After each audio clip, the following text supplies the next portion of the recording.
Hmm. Oh, hai, baru pulang ya? Pasti kamu capek ya? Istirahat aja, istirahat. Oh, aku lagi baca-baca Urban Legend Indonesia sih, yang paling sensasional. Apa? Oh, kamu juga mau tahu? Serius? Ini termasuk horor juga loh. Ya kalau mau tahu boleh sih aku bacain. Mau? Tapi kan kamu juga mau sambil rebahan ya? Ya udah. Mending kamu cuci muka dulu, bersihin muka sama pakai lip gloss deh, atau nggak lip balm. Bibir kamu tuh kayak kering banget.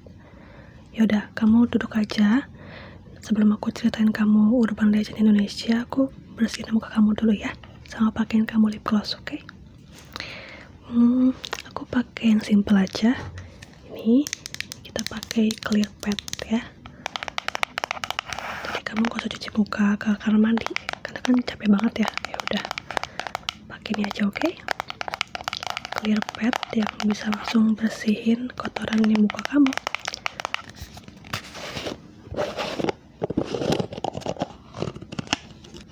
Ya, aku ambil ya, nih.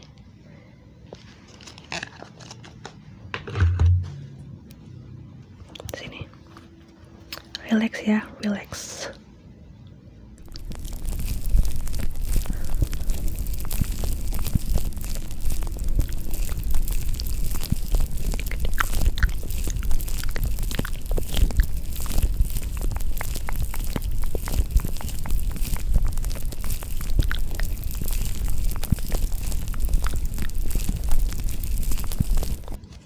Dah, buang.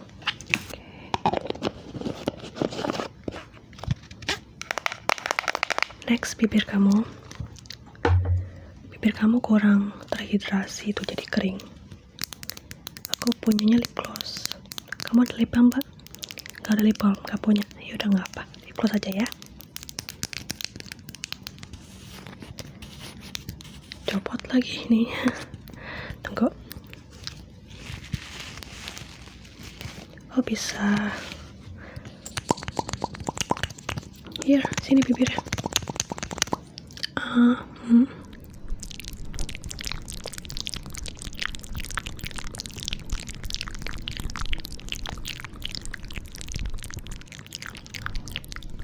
dikit lagi. Oke.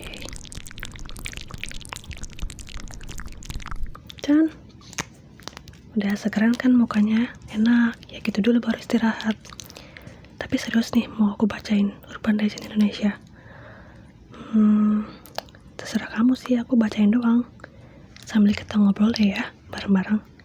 Yaudah, yuk. Aku juga belum selesai baca kok. Oke? Ini aku baca-baca di handphone aku aja sih. Urban Legend Indonesia paling sensasional, gitu katanya. Kalau kamu udah makin ngantuk, bilang ya, biar aku whispering nanti. Sekarang masih pakai soft spoken dulu, oke? Coba kamu tebak apa yang pertama, yang paling sensasional di Indonesia? Jakarta. Benar, terowongan Casablanca. Kau pernah nggak kesini? Aku sih belum pernah ya, cuman dari kecil aku selalu udah tahu tentang terowongan Casablanca.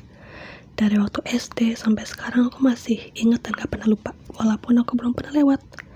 Ya, jadi seperti yang kita tahu, terowongan ini salah satu lokasi yang dianggap keramat atau angker oleh warga sekitar. Tapi aku nggak tahu sekarang gimana ya. Apakah masih dianggap keramat atau angker? Bahkan menurut kisah yang berkembang, terowongan ini pernah menjadi lokasi seseorang melakukan bunuh diri. Oh my god. Menurut kesaksian masyarakat, di terowongan Casablanca terdapat hantu perempuan berambut panjang. Ups, aku nyebut lagi. Yang menjadi penghuni dan sering banget mengganggu pengguna jalan di jam-jam tertentu, terutama setelah matahari terbenam. Konon katanya, kalau menyembunyikan klakson sebanyak 3 kali sebelum masuk terowongan, maka kita atau pengendara tersebut akan aman dari gangguan hantu itu. Tapi kalau kita nggak klakson, akan terjadi sesuatu pada sang pengendara. Creepy banget ya. Apalagi kalau malam-malam. Jangan pernah lewat situ deh. Kalau mau lewat situ, jangan malam-malam dan jangan lupa klakson. Aku jadi merinding nih, baru yang kedua loh. Coba tebak apa? Salah, ini tuh hantu jeruk purut, kuburan jeruk purut. Ih, merinding. Untung aku ditemenin sama big sandwich aku, giant sandwich kesayangan. Senyum lagi. Kamu jangan lupa peluk bantal ya. Ya, oke. Kisah kedua urban legend Indonesia ini adalah hantu jeruk purut. Konon katanya di tempat pemakaman umum atau TPU jeruk purut ada hantu pastor atau pendeta ya, tanpa kepala yang bergentayangan bersama dengan anjing hitamnya. Menurut kisah yang beredar di urban legend, dulunya ia tuh seorang pastor yang hidup di masa kolonial Belanda yang dibunuh. Hingga kini arwahnya masih bergentayangan sambil berkeliling di kuburan pada malam hari, sambil bawa kepalanya sendiri. Menurut kepercayaan setempat, hantu pastor itu sedang mencari kuburannya yang ternyata tidak pernah ditemukan. Berarti maksudnya dia tuh cari-cari kepalanya. Maksudnya dia tuh bawa kepala setiap malam mencari kuburannya di mana dia tuh badan dikubur. Dia nggak tahu ya, tapi dia nggak pernah menemukan. Aku pernah nonton kayak animasi gitu, film tentang hantu jeruk purut ini. Dulu tuh katanya dia baik banget, dia nemuin gereja kosong di tengah hutan gitu. Dia mau bangun gereja itu buat orang-orang pada ibadah di situ. Karena kan dia dikirim untuk bekerja di daerah itu ya, pada masa itu. Sampai akhirnya katanya prajurit Belanda ini dengar berita itu dan gak mau ada gereja atau gak mau orang-orang beribadah. Makanya dia dibilangin untuk gak usah macam-macam di situ.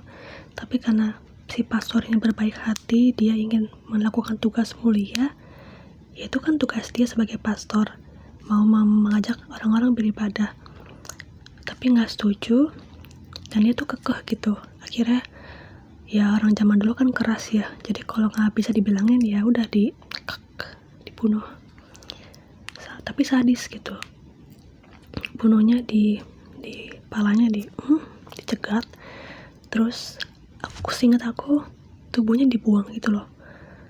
Apa lupa ya, apa dikubur aku lupa. Dan katanya dia juga kalau kemana-mana tuh bareng anjing hitam gitu loh. Jadi ada beberapa kali masyarakat yang melihat penampakan hantu ini, dia menenteng kepalanya sambil bawa anjing itu. Jadi kalau ada di TPU dengar suara lolongan anjing itu tandanya dia datang. Serem banget ya. Hati-hati loh kalau kesana. Ini dari dulu sangat-sangat terkenal sih. Kamu familiar nggak? Kenal kan? Ingat kan? Ya dong, masa nggak kenal? Ini udah legend banget. Sekarang yang ketiga, coba tebak apa? Ada misternya. Nah, bener banget. Ketiga ini adalah Mr. Gepeng. Ini juga pernah ada animasinya, aku tonton, pernah lihat, dan aku baru tahu ternyata kayak gini ya. Kalau Mr. Gepeng ini aku nggak terlalu kenal ya. Zaman aku kecil SD nih belum terlalu familiar, tapi pernah dengar beberapa kali. Cuman aku nggak terlalu sering dengar. Ya, selain dua tadi, Terowongan Casablanca dan hantu TPU Jeruk Purut, di Indonesia salah satu rajanya urban legend adalah Mr. Gepeng. Kalau kamu lahir di tahun 90-an, pasti tahu cerita tentang Mr. Gepeng ini. Cerita urban ini tuh jadi populer karena bisa diyakini bisa dipanggil dengan cara tertentu. Konon katanya Mr. Gepeng dulunya adalah seorang pria kaya yang mengalami kecelakaan dalam lift sehingga tubuhnya terjepit menjadi gepeng dan tewas di tempat. Ada cerita lain yang katanya dia tuh dulu tewas tertindas bulldozer sehingga tubuhnya menjadi gepeng gak berbentuk. Kalau dari film yang aku tonton tentang Mr. Gepeng, dia tuh bukan orang Indonesia ya, makanya dipanggil Mister. Seingat aku orang Belanda. Dia lagi kerja sebagai mandor di Indonesia untuk bikin proyek. Dia punya anak istri, ikut dia kerja dan tinggal di Indonesia. Waktu itu dia urgent, lagi di atas gedung itu, di atas lantai yang belum jadi, yang masih parah lah bentuknya, yang masih itu. Jadi kan ada lift lift untuk proyek kan. Tuh dia buru-buru mau turun karena anaknya telepon dia dan katanya butuh bantuan di sekolah. Dia buru-buru mau turun, padahal liftnya tuh belum layak pakai gitu. Liftnya rusak dan dia nggak peduli, dia mau turun tapi kecelakaan kerja dan dia nggak selamat. Itu kecelakaan di lift, tubuhnya tuh terjepit dan tewas gitu. Jadi dia tubuhnya nggak beraturan gitu. Dan akhirnya dia ketayangan karena dia terakhir kan dia mau nolongin anaknya, tapi dia malah meninggal dan anak istrinya pergi ke kampung halamannya di negara Belanda dan dia masih bergentayangan di Indonesia kayak gitu sih. Makanya ceritanya menyebar gitu. Serem. Pernah nggak kamu dengar soal Mr. Gepeng? Kisahnya nenek gayung. Konon katanya ini adalah seorang nenek yang tiba-tiba suka muncul di pinggir jalan sambil membawa gayung dari batok kelapa dan sebuah tikar untuk memandikan jenazah. Penampilannya mengenakan kebaya hitam atau putih dan memiliki postur tubuh seperti nenek pada umumnya. Rambutnya berwarna hitam dengan kulit pucat dan mata sipit. Tapi ternyata urban legend ini hasil dari omongan warga sekitar, jadi belum tahu asal-usulnya gitu ya. Dan aku juga belum tahu kisah story nenek ini sih, cuman sering dengar aja. Kalau kamu sering dengar kak? Udah mau tidur ya? Satu lagi, oke? Next setelah nenek gayung apa? Coba tebak, dia tuh kayak ngesot gitu. Nah benar, yang kelima ini suster ngesot. Ini aku pernah dengar dan pernah nonton film cerita tentang suster ngesot ini. Dari aku kecil sampai sekarang aku masih ingat kisahnya. Karena jujur kalau soal suster ngesot ini tuh udah nggak heran gitu. Semua orang pasti tahu kisah ini karena banyak film banget soal suster ngesot ini. Ya, jadi kisah ini berasal dari salah satu rumah sakit di Bilangan, Jakarta. Diceritakan pada saat itu ada seorang suster yang meninggal secara tidak wajar karena diperkosa oleh seorang dokter yang bekerja di situ. Kabarnya kakinya dimutilasi dan dikubur di ruang lab. Namun beberapa cerita mengatakan bahwa suster ngesot ini berasal dari sebuah panti jompo di Jawa Barat yang memiliki ilmu hitam. Dari cerita yang beredar, suster tersebut membunuh seluruh penghuni panti jompo. Jahat juga ya. Karena kesal, warga sekitar menghakiminya dengan cara memukuli kakinya hingga remuk. Gimana? Kau percaya nggak suster ngesot ini sebagai urban legend atau kisah nyata? Atau mungkin kamu udah pernah lihat? Kalau yang aku tonton di film itu, dia tuh kerja di rumah sakit pada zaman dulu ya. Terus dia ngelihat dokter tuh berbuat curang. Karena dia adalah suster yang jujur, jadi dia mau menyelamatkan para pasien dari dokter curang ini. Nah ketika dia mau mengkonfrontasi si dokter, bilang mau dilaporin, diancam dokternya udah suntik di duluan di leher pakai suntikan yang bikin lumpuh gitu. Jadi dia nggak bisa gerakin badannya. Dan itu dia nggak bisa ngomong juga. Jadi dia nggak bisa teriak ketika minta bantuan. Ya pokoknya dokternya setelah suster ini lumpuh, dia masih sadar loh. Masih bisa mendengar, tapi nggak bisa ngomong dan nggak bisa menggerakkan kakinya doang sama badannya. Lalu dokter itu sama-sama kayak tadi menghancurkan kakinya. Jadi dia nggak bisa jalan. Aku nggak tahu ya susternya ngerasain sakit apa enggak, kan dia lagi disuntik gitu kan dalam pengaruh obat. Setelah itu mungkin masih hidup, aku nggak tahu. Dibuang dari sama dokter itu dari atas rumah sakit, atas genteng gitu. Makanya meninggal. Jadilah suster ngesot. Kasian banget ya. Sedih. Oh kayaknya kamu udah mau tidur ya, udah mau ngantuk nih, matanya udah kriip-kriip. Nextnya aku bacain pakai whispering ya. Okay, come closer to me. Good. Masih mau dengar ceritanya kan? Oke, jangan tidur dulu, dengerin dulu ceritanya belum selesai. Jadi nggak apa ya aku nextnya bacain cerita pakai whispering gini, oke? Oke, masih banyak nih urban legend yang mau kita baca. Nextnya itu adalah, kamu tahu nggak ini apa? Kalau aku kasih clue, coba kamu tebak. Jangan keluar setelah maghrib.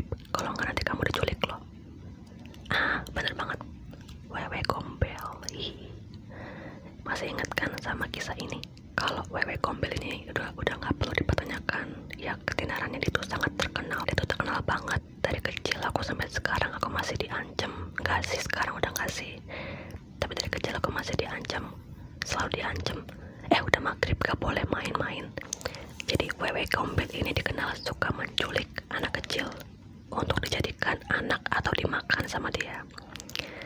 Selama diculik, Wewe Gombel ini biasanya akan memberi makanan ke anak. Dan juga aku pernah dengar nih, katanya anak ini kalau diculik dia akan dikasih makan. Dia ini kalau mau nyulik anak, dia tuh bentuknya bukan Wewe Gombel ya, pasti takut dong. Dia tuh bentuknya kayak nenek-nenek atau wanita cantik gitu, yang manggil anak yang sendirian, yang bengong sore-sore untuk ikut sama dia. Nanti ya dia diculik ke tempat Wewe Gombel itu. Dan katanya pihak keluarga si anak yang diculik, kalau mau anak ini balik, mereka harus ketok-ketokin bambu atau pokoknya bikin berisik gitu loh, cari di tengah hutan atau dimanapun lokasi anaknya menghilang.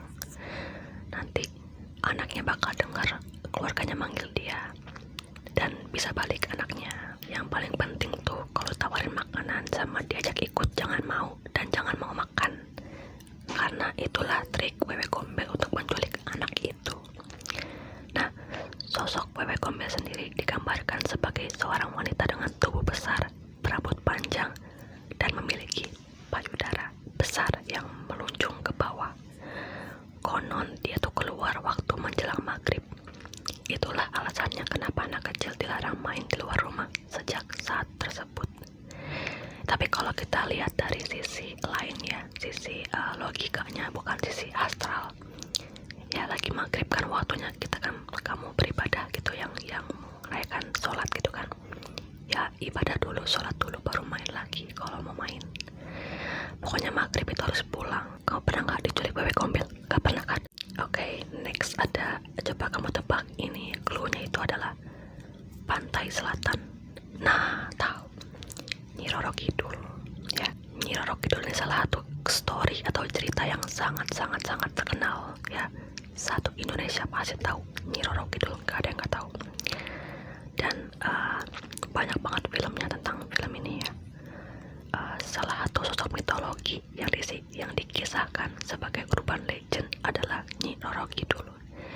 Kisah penguasa pantai selatan ini masih terkenal sampai sekarang dan menjadi sebuah adat dan budaya untuk orang yang tinggal di pesisir pantai selatan. Bahkan beberapa mitos menyebutkan bahwa sosok Nyi Roro Kidul berdiam di kamar nomor 308 di Hotel Ina Samudra. Bener gak?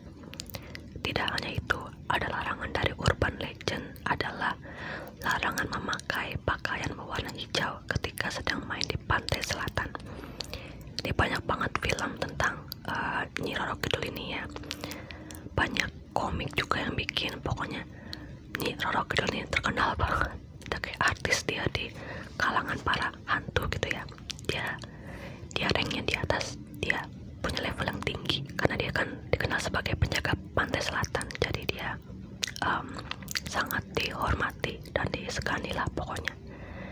Dan kalau misalkan kita pakai baju hijau ke pantai selatan, konon katanya kita bakal dijadikan sebagai salah satu dayang-dayangnya dia. Kita akan diculik dan katanya sih nggak akan pernah balik lagi. Serem banget. Oke, ini terakhir. Next, si ini nih, coba kamu tebak, ini tuh clue-nya di Ancol, di jembatan. Nah, si manis jembatan Ancol. Kisah ini diambil dari cerita di tahun 1800-an, tepat dari zaman penjajahan Belanda. Ada banyak versi yang beredar, namun satu kisah yang paling melekat adalah tentang seorang wanita bernama Mariam yang kabur dari kawin paksa. Naas, Mariam tewas secara tidak wajar di jembatan Ancol. Dari kepercayaan masyarakat yang beredar, kematian Mariam membuat arwahnya bergentayangan. Bahkan jika kamu tidak ingin diganggu, harus memunculkan klakson 3 kali sebelum lewat jembatan. Benarkah demikian? Ya, aku sih pernah sering banget ke Ancol, cuman aku nggak tahu jembatan Ancol tuh exactly tepatnya di mana. Aku nggak tahu ya, terlepas dari nyata atau bukan kisah semua ini ya. Nyatanya budaya Indonesia tuh masih kental dengan berbau mistis, astral, dan lain-lain ya. Bahkan meskipun di era modern seperti ini, masih banyak orang yang percaya dengan kisah-kisah tersebut. Kau percaya